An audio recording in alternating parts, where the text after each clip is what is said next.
now we're live and direct on the Big Bad Station, ArawakRadio.com. Yeah, me too. And you know what? I want to know, who is Warrior King? Tell us. Warrior King. Well, first and foremost, I must say greetings in the name of the Most High. You know, it's the Imperial Majesty. And probably last of the first, you know, embrace my name. Yeah. Bless the love to everyone. Bless the love DJ Kat. Enough respect every time. Thank you for having me. But Warrior King, I'm a humble person. You know, I'm a humble person. I'm very humble. I'm a Rastafarian. You know.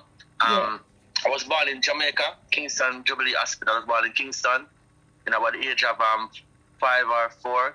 Yeah. There was in the 1980 was the election was very violent in Kingston, so my parents were moved to Clarendon, a parish in Jamaica called Clarendon. Yeah. Now district named Sanganeti.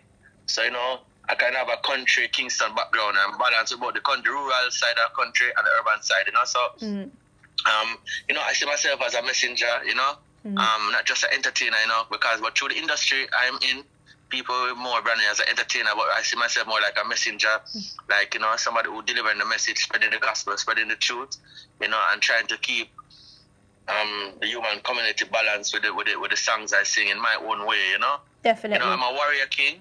You know, I don't want people to misunderstand. I'm not somebody who just kill. I'm not somebody who get up and kill people and everything there.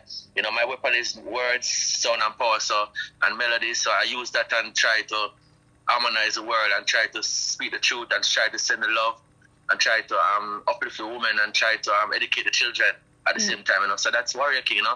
I'm a positiveness, you know. I know I'm a Rasta man, you know. Yeah. I'm a Rastafari, so I don't, you know. Yeah, I think I'm a good person. Definitely. I know I'm a good person. Definitely. And you know what? Why did you choose that name, Warrior King? What was it about that name that you decided, you know what, that's me? But is the name choose me? No, I didn't really choose a name because before I had different names. Like my first name was Bounty Junior, then to Junior, then Junior Kid, then Junior King, and then Fisher Kid. I don't know if you know the artist called Fisher Kid. Yeah. Dancer artist from Jamaica, very popular artist. I was under his wing at one point in my career, you know. Still my virgin and still my icon. He gave me the name Warrior. And from that day, you know, he stuck on me Warrior King. So everybody started calling me Warrior King. So it's a divine destiny, you know. Definitely. Destiny, you know, Christ was a warrior king, you know, and the name Warrior King comes from African roots, which Ghana, the word Ghana means warrior king too, you know? Yeah, for real. And you know, when it comes to positive messages, I know you do a lot of positive messages around education, women, and I wanted to know kind of what were the inspirations behind those kind of positive messages? Well, the inspiration behind those songs is just the love I have for myself and the love I have for people. Yeah. You know, the love I have for His Majesty. And the love I have for wanting change, you know. You know, from before I came on the scene, I always tell myself, so with the gift I have, music, I'm going to try to change the world like a superhero. Yeah, you know. Definitely. You know, so I'm just doing my part. So I always try to be positive in my words and in my lifestyle. So you know, the music always reflects my thought process and what's on my mind and my lifestyle, you know, my way of life. So that's why I choose to do positive music because I really want to make a difference in the world. Yeah, you know, no matter, you know, in my own way, I just want to make a big positive difference, you know? Yeah. Definitely. And you know what? You are definitely doing that. And one of the tunes that I really love is Virtuous Woman. It topped so many different charts everywhere. And I wanted to know, what was the kind of process behind that song? How did you come up with that song? Well, I must say, first and foremost, the inspiration is divine. Yeah. You know, because before I write any song I sing, I always ask the most, I give that to you to make the words of my mouth and the meditation of my heart be full. But at the time I was reading the philosophies and opinion of Marcus Garvey, because Marcus Garvey was the one, if you read the philosophies and opinion of Marcus Garvey, he's the one who really said, no real man can live without a woman, like the night today, so it's a woman to the man. Yeah. So I took that idea and created this song because, you know, I'm a Rasta man that I read my Bible, I study my Bible from the beginning to the end. And when you read the Proverbs, it tell you about I'm a virtuous woman, you know? Yeah. And I realize that the virtue of a woman lies within her character. And because we live in a society and a world that belittle the integrity of women, you know? Yeah. So I say, all right, with this song, I'm going to lift them up and put them in an equal position with the men because, you know, when Haile Selassie was crowned on November 2nd, 1930, his queen was crowned with him. So that was very significant to me. So all of that vibration I transcend in the song, Virtuous Woman. So it's a powerful song. I think it's a message, it's a song that's going to live for generations. It's going to live forever, to be honest. Definitely. You know, so the message is powerful and the message is simple and powerful. Even the children can relate to it, you know. So that's how the song really came about. Wow. Yeah. Showing equality amongst the men and the women and the balance, you know. Definitely. And I need to know your kind of thoughts and opinions, Warrior King, about, the kind of abuse and domestic violence against women and what we're seeing. And I wanted to know what your thoughts, opinions, and can we solve it? Can we sort this particular issue out? Can be started out, but it's gonna take some time. But you see, we haven't started out with the children them. We have to teach you them say, here we're going. You see, God the creator is not just a masculine, it's also a feminine. Yeah. So God is both masculine and feminine. That's the example I see His Majesty trying to set with. No? We have to teach the children them, especially if you want to change, because some things have gone bad already in terms of like the mindset of some of the adults, and it's very difficult to change them, even though we try our best to, but we have to start with the youth them now and teach the youth them the truth.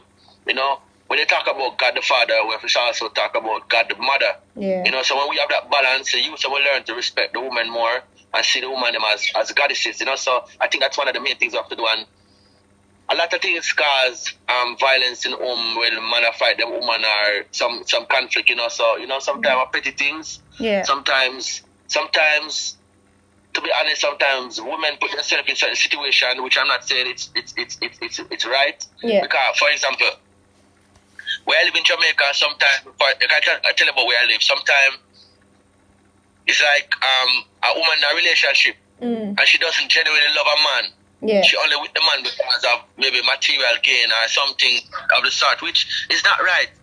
If you're in a relationship with a man, you have to love the man for who he is and love him for real, genuine love. Yeah. I'm not saying that the man has the right to be abusive to a woman. I don't support that. I don't support that, none at all. But I think when love is genuine, I don't think like them type of abuse should come into play. You know what I mean? Some men drink alcohol and they get abusive. Some men take all type of drugs and get abusive. But it's just a thing that have to be set. A man have to just have standard and respect for women. So I sing the type of songs I sing because I try to make a change in the mindset. Because if you want to change the physical action, you have to try to change the mindset of people. So the type of songs we sing about uplifting women and Empress So Divine and all the beautiful love songs I've sung from them time till now is to try to inspire men to have more respect for women. Definitely. Across the board, whether black, white, yellow, it's just respect, because abuse going in every nation. You know what I mean? For real, definitely. It's in Africa, in Europe, or in India, it's everywhere. I see it in Asia, in China. So it's just we have to just try to do the right thing, and I just can do my part and send a positive message out to the world. Yeah, definitely. You know what, Warrior King? Every time I hear your songs or speak to you, it always makes me smile because the tunes that you do are so positive. And I need to know, how did your journey begin in this music? How did it all start? Well, it started from I think from it's like it's embedded in my DNA. But really, actually, when I really acknowledge that I have the talent, it was when I was going to stats.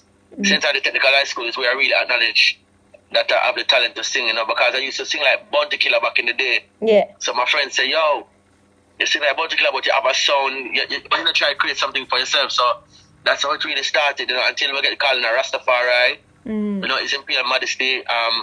We start link up with some Rastafari brethren and sisters, and they start teaching with the doctrine. And I start doing my own research. So all of that impacted my music and this type of songs I sing, So that's how it really started. It just is such a natural vibe, Yeah, for real. But that's inspiration from the Most High. It's not something that you just get up and do. It happens over a process of time.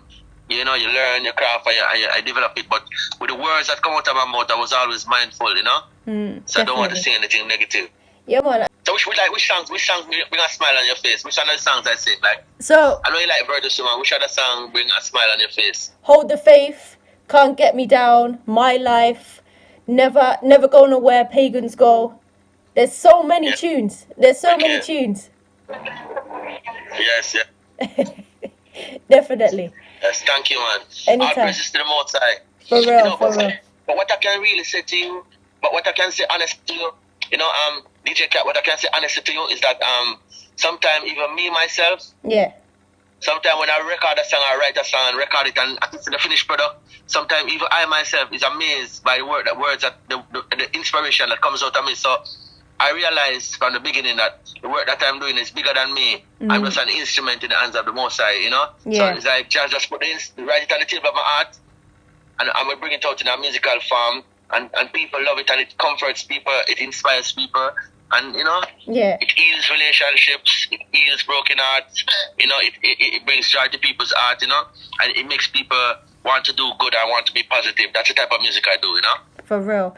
And when it comes to, I'm going to say, inspirations, influences kind of thing, who do you listen to, Warrior King? Who do you kind of take inspiration from? I know the Most High is a big part in our lives, but who do you take that from?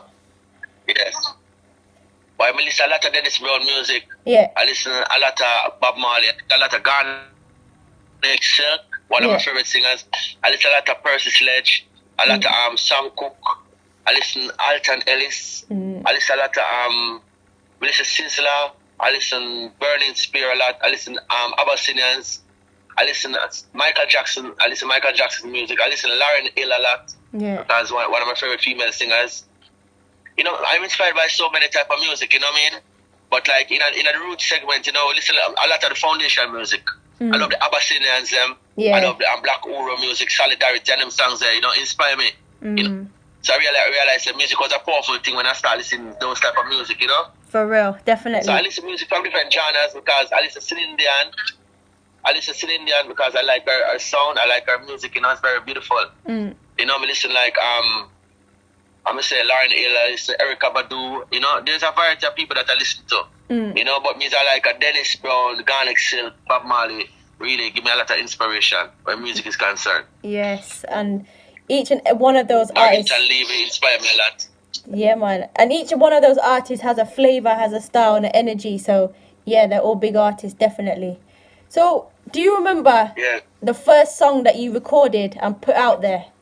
I tell you honest truth, the first song that I recorded and was released under Warrior King name was Virtuous Woman.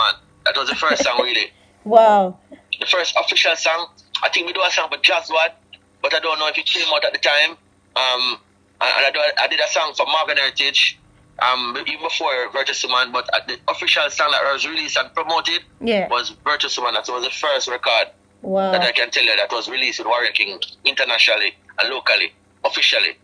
Wow, so that's first song went massive all over the world. So that's why I say it's just bigger than the music that I do is just bigger than me. Because how many artists can say one of the first official release became a big monster hit, There's not many artists, so I count my blessing and I continue to be humble and I continue to try to be positive to the best of my ability, in everything I do and sing and say, definitely. For real.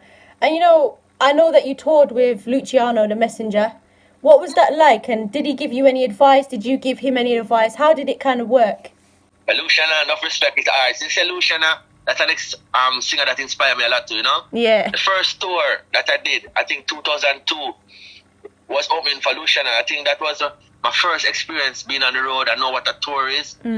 Luciana is like a big brother to me, Luciana is like a big brother to me, and he gave me a lot of advice in terms of the way I put myself together, in terms of how, you have to reflect a royalty, because we represent royalty. Yeah. So in terms of my dress code, Luciana always inspired me and to keep it positive. And I watched him and I learned a lot.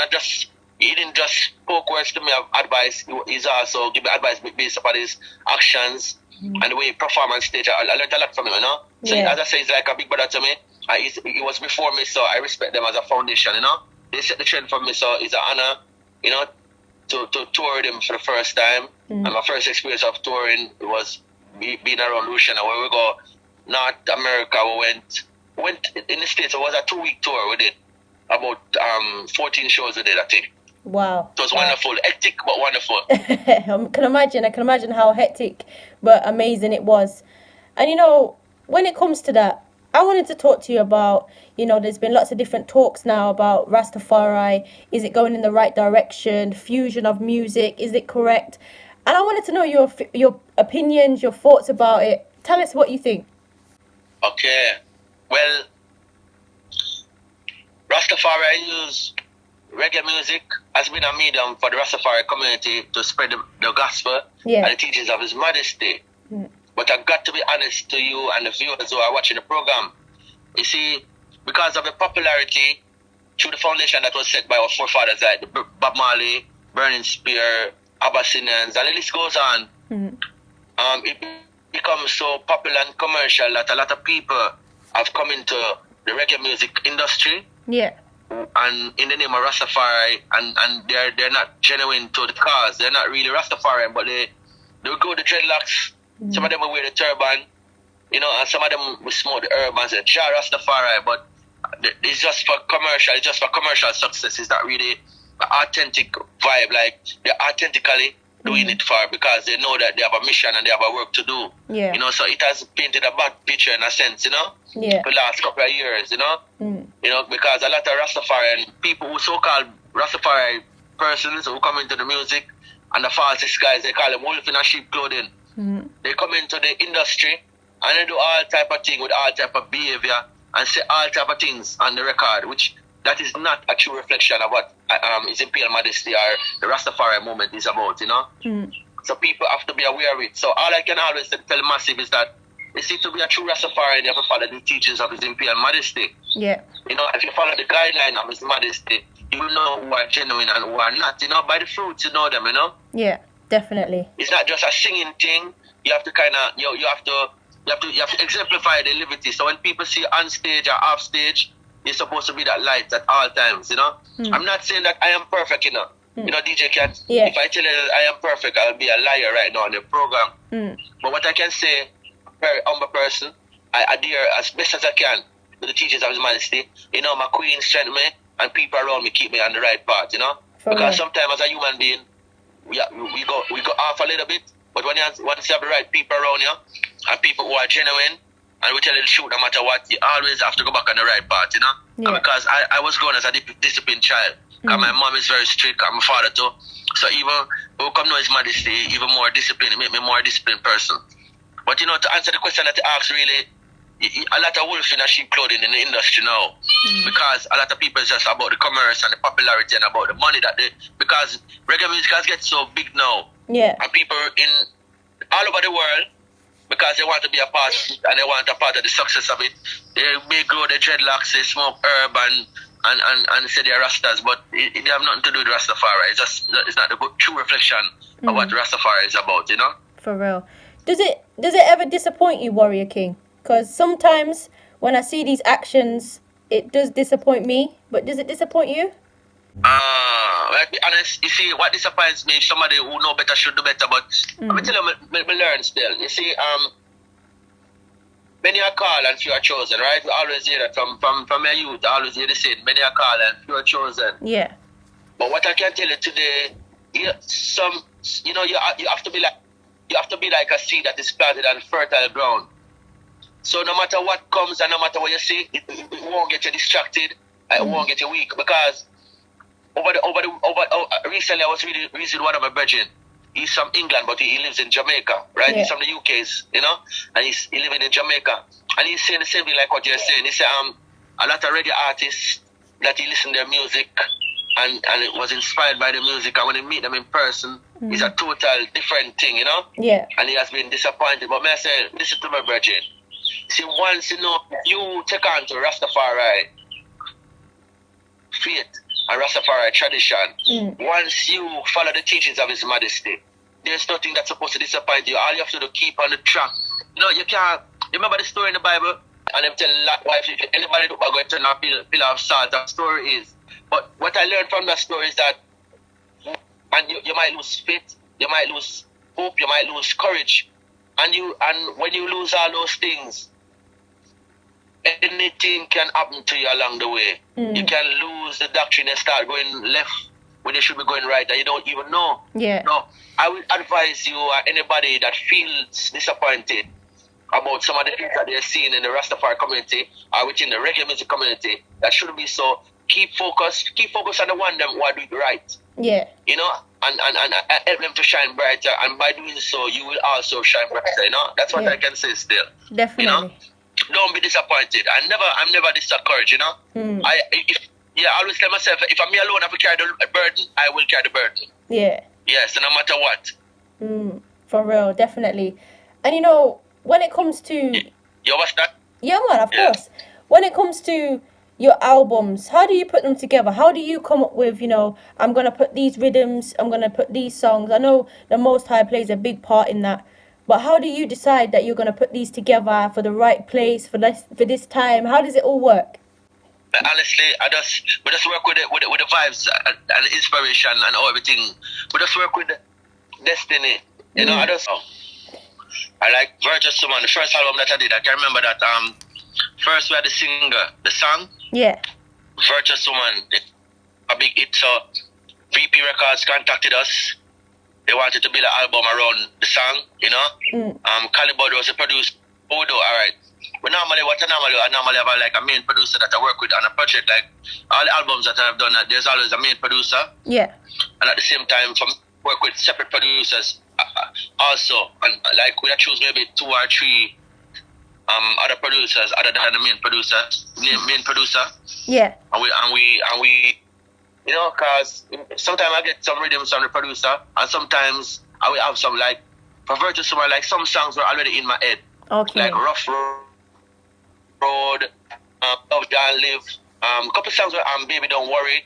All those songs were already in my head. So what we do, I went to the studio, we got the musicians, all the great musicians that played a part, you know? Yeah. And they played, I sing and they played accordingly.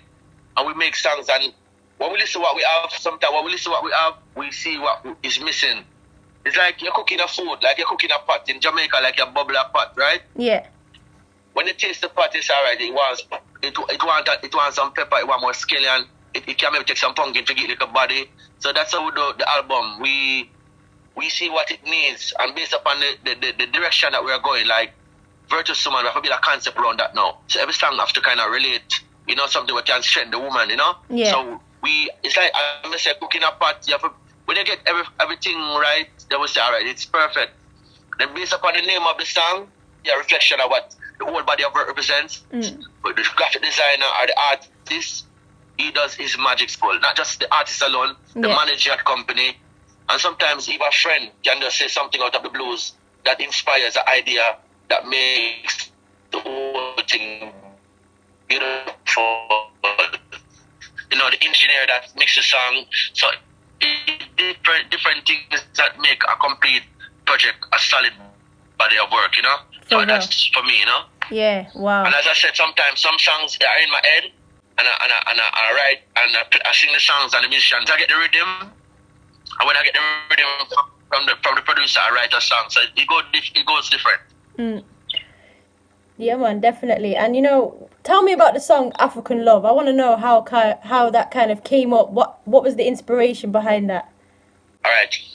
To be honest, my queen is also my manager now. Wow. Her name is Leslie Ann. Yeah. So she always said, all right, she want a little different style, a different sound. So she wanted to put me on an Afrobeat rhythm. But at the time, a person by the name of Dalton Brownie, he's a popular guitarist in Jamaica, very good musician. He plays a lot of my songs and he carry harmony, and he's also the MD for Freddie McGregor. He passed away, so that didn't get to materialize at the time. So we went to check Crabber Genius. That's the producer of the song. His name is Crabber Genius, you know, in the music world. So went to check him, and my Empress was talking. You know, the management was talking about the idea, putting me on something different, and still keep it positive. So he said, "You have something, you have a rhythm that you want me to hear." So when he played it for me, the Afrobeat rhythm, I was amazed because I loved it, and what made I loved it so much is really, apart from the beat was beautiful, because it had the Garnet Silk phrase in it, you know? Yeah. And the bass line of a popular Garnet Silk song called Hello Mama Africa. So he said to me that he wanted me to do a song on it, but he wanted me to do a collaboration with a female artist. So I said, yeah, that's great. That would be no problem, you know. So he mentioned a female artist to me by the name of Miss B. Yeah. She's from Ghana, and I loved her sound. She was very talented, you know. So I said, all right, no problem. So we went and I wrote my verses, and I did my part, and we sent it to her, Miss B in Ghana, and she worked her magic on it, and it was a beautiful song at the end of the day, you know. So that's how that song came about.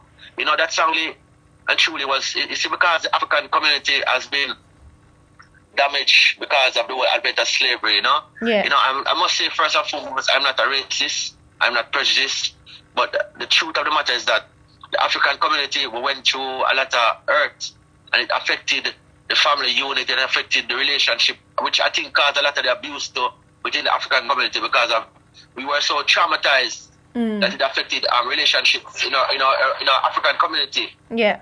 And when I say African community, I'm not just talking about Africans in Africa. I'm also talking about Africans all over the place. Whether it be in the UK or in Jamaica or in America or even in Asia, they're Africans. Yeah. You know? Definitely. So that was the reason behind the song, is to try to celebrate our heritage, like we're kings and queens, you know. So I try to remind them on the song. That's why Miss B said, "Hello, African King." We're Galaxy said, "Hello, Mama Africa." Because that's a familiar melody. So we say, "Hello, African King, how are you?" So I'm just saying, I'm fine. I love everything about you. Your beautiful skin, your beautiful ear, your beautiful smile, your intellectual capacity. That's all the type of things I put in the song, you know, to make it a beautiful song. And Miss B contribution was beautiful also. Yeah, definitely.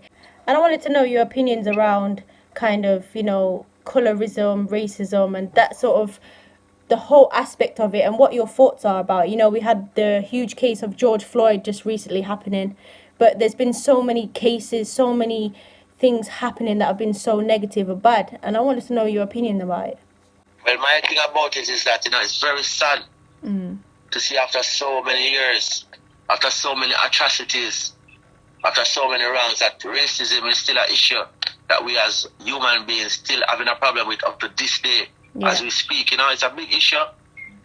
I think it's too much intelligent people in the world, and you don't have to be intelligent to know that a man is just a man or a woman is just a woman, you know? Yeah. So it's modesty, as I said, you know, as a Rastafari, when you ask me a question like that, I have to go to what His Majesty teaches us. And His Majesty have a popular speech where I think Bob Marley sing a song about war. Yeah. And that speech says, until the philosophy that holds one race superior and another inferior is finally and permanently discredited and abandoned, until they're no longer first or second class citizen of any nation, until the color of a man's skin is of no more significance than the color of his eyes. So I, as a Rasta man, hear that come out of His Majesty's mouth, I will share the same sentiment, you know? Definitely. If you really say, no human being is better than none. Every human being to me is equal. Yeah. You know? Every human being that is created on the planet is equal in the sight of the Most High, you know?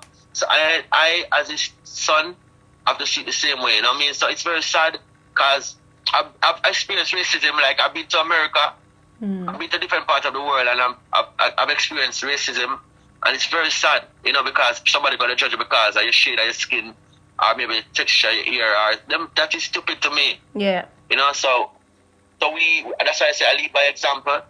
Continue to sing the type of songs we sing. I think that was one of the reasons why Bob Marley sing the song, because Bob Marley mother is black, and his father is white. So Bob Marley say, you know what I always say, like, love has no shape, no color, no form. Yeah. You know, love is colorless. You know, some people say black love. I don't see love as black. I don't see love as white. Love is pure and divine, you know? Yes, so definitely. that's my take on the whole situation. My hope for the world is that to see everyone living in unity, be black or white, you know, and everybody respected. No, everyone is a human being, every woman is a human being, so it will be great to see, you know, everybody can see people as people, you know? Yes. Like I'm seeing you right now. Yeah. You know? I just see you as a next human being, you know? Definitely. Playing your part, your contribution, and I'm doing the same thing. Yeah. Because at the end of the day, all of us, you see what affects you there in UK, it affects me here in Jamaica. Yeah. And it affects those in Africa. So we have to learn to live side by side. We have to put away our differences. And when we say differences, I mean petty differences. Like color is a petty difference. You know, religion is a petty difference. You know, certain petty stuff what creating all these wars around the world. We have to learn to put them things aside and work together for the greater good, you know? Yes, That's definitely. the teachings of His Majesty. And that's what I have learned from reading and studying the teachings of His Majesty. So we try to share the same thing, sentiments with people across the globe, even through the music that I sing, you know? Definitely. Yeah. I have a song called Color is an Issue. I don't know if you know that one. Let me say, we're living in a world where color is an issue, racism exists. Yeah. You know, there's no justice for the black man, and the poor man feel the ends of the whip, you know? So what I'm trying to say, that after all these years, that shouldn't be an issue right now. You know, past that, you know? Yes, definitely. Yes. And, you know, when it comes to, you know, do you think it's kind of a man-made how do I put this? Like a man-made decision to actually keep pursuing, racism and all these things because they want us to be divided. Yeah, I think so, I know that. I don't even think I know that, Yeah, definitely. Because when a child is born, my children, when a child is born, they don't know, I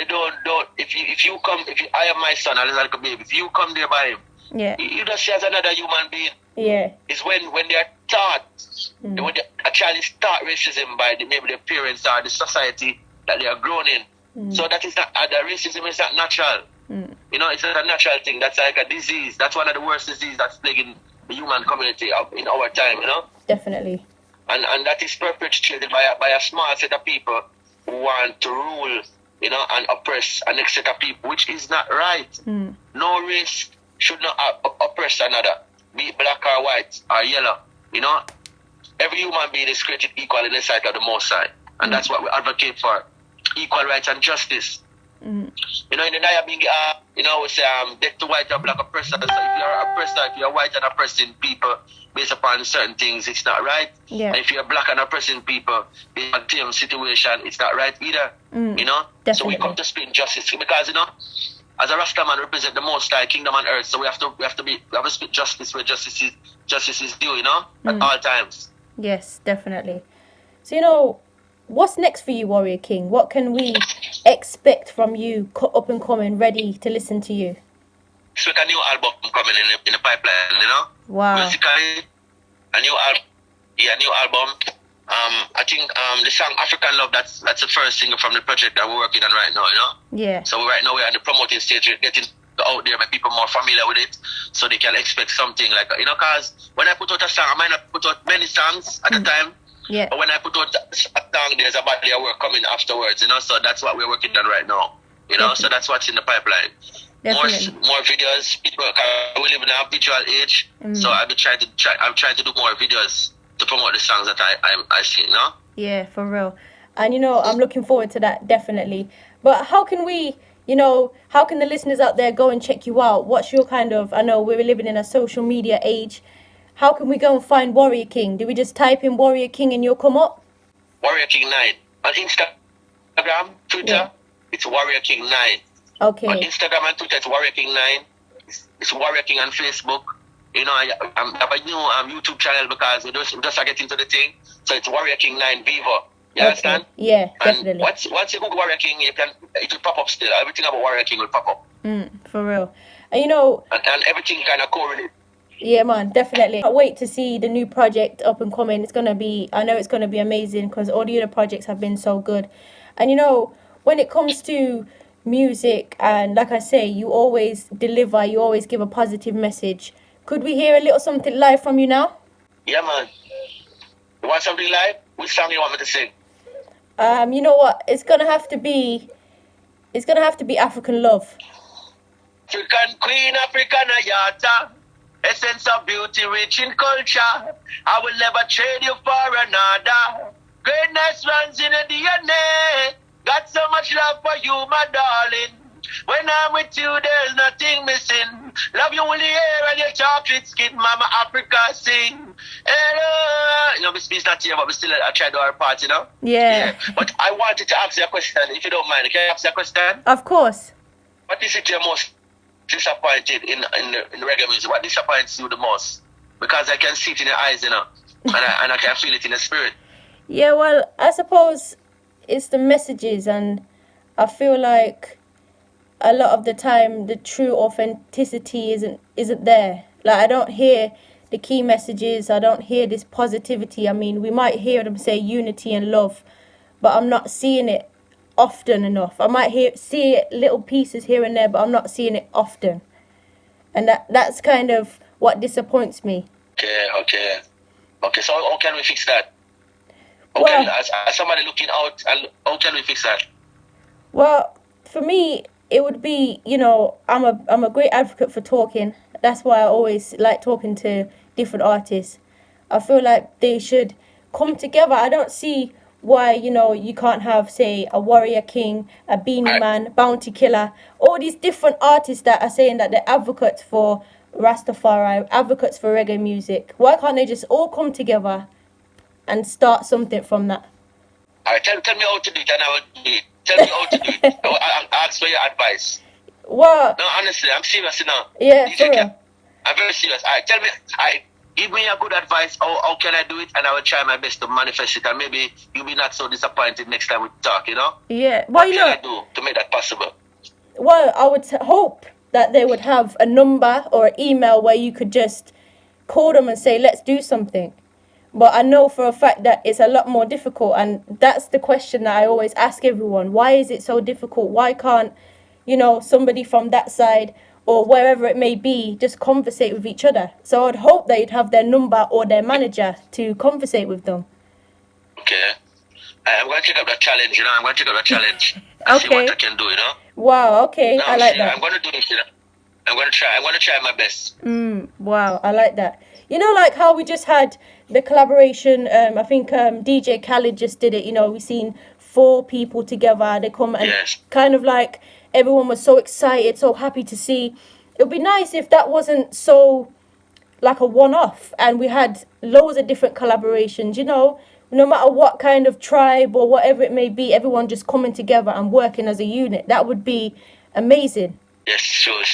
Yeah. I know you're feeling, trust me, I know how you're feeling. Yeah. And yes, what? But it's possible. Yeah, man, for real. It's always possible. And you know what, Warrior King? I can see you doing something great with Queen Amiga as well. I think you and Queen Amiga need to do a song. We have something. We have a song coming out. Woo! I know. I could just feel the energy. I could feel it. Myself, Queen Amiga. Rima. Rima from Central. Yes. Yes, myself, Rima, and Kida. And it's from Jamaica. We have a collaboration coming out soon. Very soon. Wow. I'm looking forward. It's a beautiful song. It's a song.